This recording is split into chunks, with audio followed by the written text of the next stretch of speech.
Kuna maneno magumu. Kuna beshte yangu anaitwa Frankie hapa TikTok. Nilisikia jana ameweka video akasema mambo ya insurance. Akasema gari yake imemaliza mwaka na hajagonga mtu na hajagongwa. Na ameilipia mwaka mzima na insurance anaendelea kuilipa. Si insurance inafaa kucompensate na impeka kitu kadogo juu hajagonga watu. Sasa wacha nimuelezee kitu yenye atashika juu ni follower wangu na ni best yangu. Insurance ni kikundi ya watu, mimi na wewe tuko na magari, tunatengenezewa na insurance. Mimi na wewe tunajiunga na insurance fulani. Tutoage pesa kwa mwaka, tunapewa karatasi tunaweka kwa gari.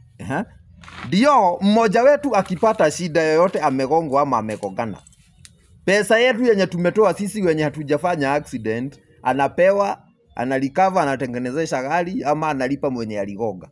Hiyo ndio insurance. Ama unafikiria insurance ni nini?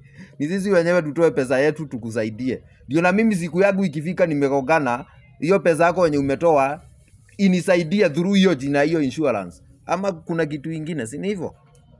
Finya hii plus. Sababu kesho utakuja nikusaidie na maybe sitakuwa ama wewe utakuwa. Mimi nikuwe mkulima aisee. Ama ulike, hakuna kitu itakucost. Mapenzi yaendelee sababu mimi ni Mkenya mzalendo. Si ndio?